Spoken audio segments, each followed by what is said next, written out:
As we kick things off today, since the discovery of soybean gall midge in Nebraska during the 2019 growing season, the species continues to be found in a growing number of counties.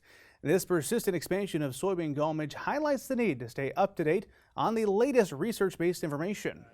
With that in mind, researchers from 4 Midwestern states have developed a 2-part webinar series consisting of short talks with time for discussion among growers and researchers. These discussions will seek to answer some of the most looming questions that producers have. However, one of the hardest answers to nail down is how much impact this particular pest is having on overall yield.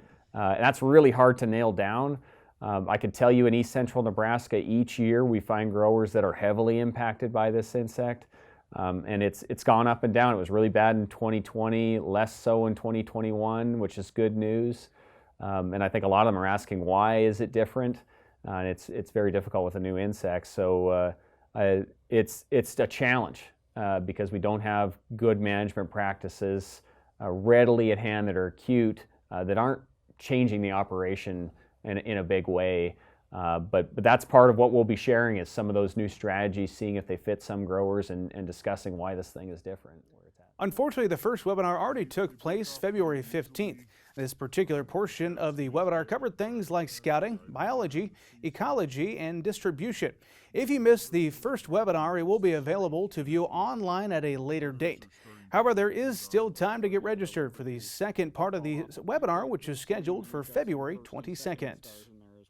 The second webinar is really what else is in our toolbox to manage this insect.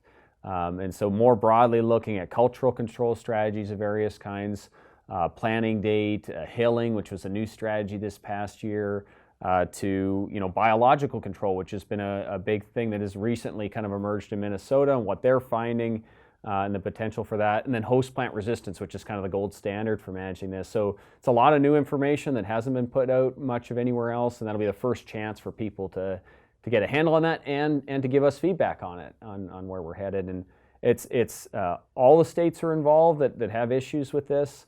So we're going to hear from myself and Tom and Bob Wright here in Nebraska, Tom Hunt and Bob Wright, and then Iowa, Aaron Hodgson's, Bruce Potter and Bob Cook in Minnesota, and then Adam Barenhorst in South Dakota. So this is a real chance to get all of us to respond to some of this. And we'll also hear from all the students that are working on this firsthand. There's no better person to hear from than them. Well, both parts 1 and 2 of the webinar will be posted and available online at a later date. There is a big advantage for those growers who decide to virtually attend the webinar live. Yeah, there's a big advantage to being present when this whole discussion takes place, because we're going to do a lot of breaks. So it's going to be a 5 to 10 minute talk, maybe up to 15 minutes, and then we're going to pause for questions. Last time we ran this a year ago, we had up to 30 to 40 minutes of questions, and those questions were really important to us driving some of the conversation. And so growers, especially those that have problems or that are trying to look for this, that's a great time to be present to make sure you get the most out of that conversation. If you can't, the recordings are there, but we're really encouraging people to get on, chat with us. We've got several moderators that'll be helping catalog those questions. So that's the best way to get the most out of this. Create a conversation with us about what you're seeing or the concerns you have. If you would like to attend the second installment of the webinar series, you can find a link to register online. If you missed the first installment of the webinar series and will be unable to attend the second, you'll still have an opportunity to view that webinar online at a later date. If you would like to receive any alerts pertaining to this subject matter when they become available, you should sign up for the alerts at the Soybean Gall Midge Alert Network website. That is soybeangallmidge.org. The link is at the bottom of your screen now, and we'll certainly post that to the Market Journal website as well.